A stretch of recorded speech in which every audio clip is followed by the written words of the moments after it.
25 जून 1975 भारतीय लोकतंत्र के इतिहास की एक ऐसी तारीख जिसे अक्सर इसका सबसे काला अध्याय माना जाता है। और जानते हैं, हाल ही में इसे कुछ राजनीतिक दलों ने संविधान हत्या दिवस का नाम भी दिया है। तो चलिए समझते हैं कि उस दिन आखिर ऐसा हुआ क्या था जिसने भारत को हमेशा के लिए बदल कर रख दिया। अच्छा, इस पूरी कहानी के केंद्र में एक शख्सियत है जो खुद एक पहेली की तरह है, इंदिरा गांधी। एक तरफ तो वो दुर्गा थीं जिन्होंने 1971 की जंग में भारत को एक शानदार जीत दिलाई, देश को एक परमाणु शक्ति बनाया, और वहीं दूसरी तरफ उन्हीं पर यह आरोप लगा कि उन्होंने लोकतंत्र को खत्म कर दिया और अपने विरोधियों को बड़ी बेरहमी से कुचला। मतलब एक ही इंसान और दो बिल्कुल अलग अलग पहचान।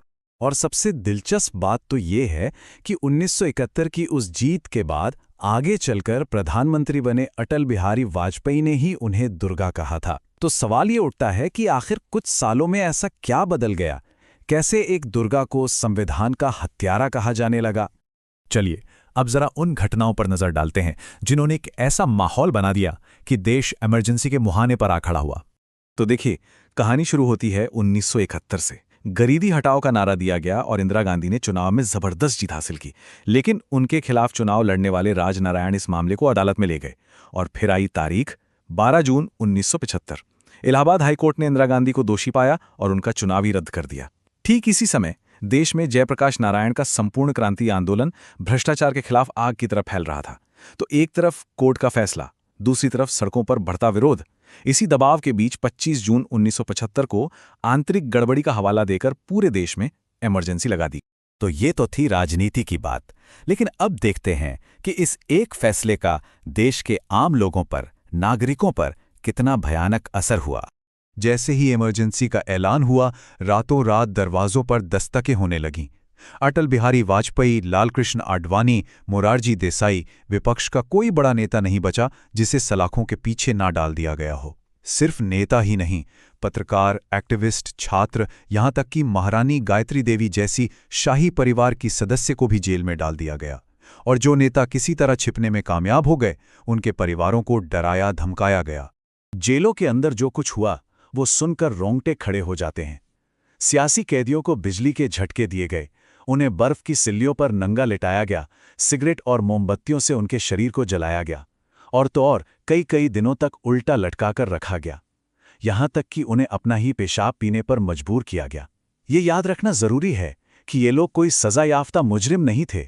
ये वो लोग थे जिन्होंने सिर्फ सरकार से असहमति जताई थी। इमरजेंसी की सबसे भयानक सच्चाइयों में से एक थी जबरन नसबंदी।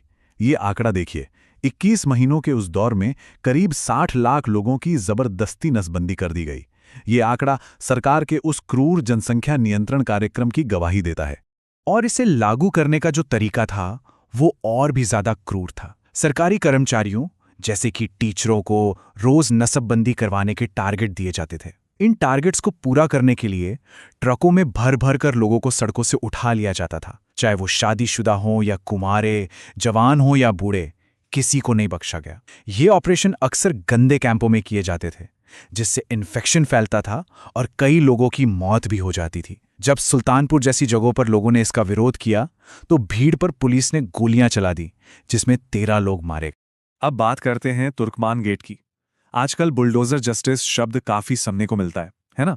लेकिन इसकी जड़ें इसी इमरजेंसी के दौर से जुड़ी हैं और इसकी शुरुआत कांग्रेस सरकार के समय ही हुई थी। तो हुआ ये था कि दिल्ली के इस मुस्लिम बहुल इलाके के लोग दो चीजों का विरोध कर रहे थे। एक, उनकी बस्तियों पर बुलडोजर चलाए जा रहे थे, और दूसरा, उनकी जबरन नसबंदी की जा रही थी, जो कि इस्लाम में हराम मानी जाती है। इसका नतीजा क्या निकला? पुलिस ने प्रदर्शन कर रही भीड़ पर गोलियां चला दी, जिसमें दर्जनों लोग मारे गए। उस वक्त के एक सरकारी अफसर जगमोहन ने कथित तौर पर यह कहा था कि वो भारत में एक और पाकिस्तान नहीं बनने देंगे।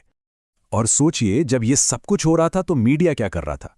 मीडिया बिल्कुल खामोश था। अखबारों पर सेंसरशिप लगा दी गई थी और सरकारी टीवी चैनल दूरदर्शन पर बॉबी फिल्म दिखाई जा रही थी ताकि लोगों का ध्यान इन घटनाओं से भटका रहे। यहां तक कि मशहूर गायक किशोर कुमार पे भी बैन लगा दिया गया था, सिर्फ इसलिए क्योंकि उन्होंने कांग्रेस के कार्यक्रम में गाने से मना कर दिया था। तो अब सबसे बड़ा सवाल ये उठता है कि ये सब कुछ हो कैसे रहा था? मतलब क्या ये सब कानूनी था? चलिए समझते हैं कि कैसे संविधान में बदलाव करके इस तानाशाही को कानूनी जामा पहनाया गया। सबसे पहले लाया गया 39वां संशोधन। इसका मकसद बिल्कुल साफ था। इसने प्रधानमंत्री, राष्ट्रपति और उपराष्ट्रपति के चुनावों को किसी भी अदालत की जांच के दायरे से बाहर कर दिया। इसका सीधा मतलब ये था कि इलाहाबाद हाईकोर्ट ने इंदिरा गांधी के खिलाफ जो फैसला दिया था वो अपने आप ही खारिज हो गया। और इसके बाद आया 42वां संशोधन। ये इतना बड़ा बदलाव था कि इसे मिनी संविधान या छोटा संविधान भी कहा जाता है। इस एक संशोधन ने सरकार, अदालत और नागरिकों के बीच के शक्ति संतुलन को पूरी तरह से बदल कर रख दिया। जरा देखिए कि कैसे सारी ताकत सरकार के हाथों में सिमट गई। मौलिक अधिकार सस्पेंड कर दिए गए, मतलब जीने का अधिकार, आजादी, बोलने की आजादी, सब खत्म। अदालतों से सरकारी कानूनों पर सवाल उठाने का हक छीन लिया गया। केंद्र सरकार को राज्यों के ऊपर पूरा कंट्रोल मिल गया। और तो और, सरकार जब तक चाहे चुनाव टाल सकती थी। लोकतंत्र का हर खंभा हिला दिया गया था। अब चलते हैं कहानी के आखिरी हिस्से की तरफ, इमरजेंसी का वो हैरान करने वाला अंत और वो सवाल जो आज भी पूछे जाते हैं। जनवरी 1977 में बिल्कुल अचानक इंदिरा गांधी ने आम चुनावों का ऐलान कर दिया और इसी के साथ 21 महीने से चला आ रहा इमरजेंसी का दौर खत्म हो गया। उनके इस फैसले से पूरा देश हैरान रह गया था। खैर, चुनाव हुए और नतीजा, कांग्रेस पार्टी की बहुत बुरी हार हुई। देश में जनता पार्टी की नई सरकार बनी और उसने 44वां संशोधन पास करके इमरजेंसी के दौरान किए गए कई तानाशाही बदलावों को पलटने का काम किया। और ये सब हमें वापस उसी एक बुनियादी सवाल पर ले आता है जिस पर आज तक बहस होती है। क्या इमरजेंसी देश के लिए एक जरूरी बुराई थी या फिर ये सिर्फ सत्ता पर कब्जा बनाए रखने के लिए एक सोची समझी चाल थी? देखिए, इस पर दो तरह की दलीलें दी जाती हैं। एक पक्ष कहता है कि ये राष्ट्रीय हित में था। उनका मानना है कि विदेशी ताकतें भारत को अस्थिर करना चाहती थीं, देश के अंदर संपूर्ण क्रांति जैसे आंदोलनों से अराजकता फैल रही थी और पश्चिमी देशों का जनसंख्या नियंत्रण के लिए दबाव था। वहीं दूसरा पक्ष इसे पूरी तरह व्यक्तिगत सत्ता की लड़ाई मानता है। उनका तर्क है कि ये सब सिर्फ कोर्ट के फैसले को पलटने, सारे विपक्ष को खत्म करने और प्रधानमंत्री की कुर्सी पर बने रहने के लिए किया गया। सच क्या है? ये एक ऐसा सवाल है जिसका जवाब इतिहास की किताबों में आज भी तलाशा जा रहा है।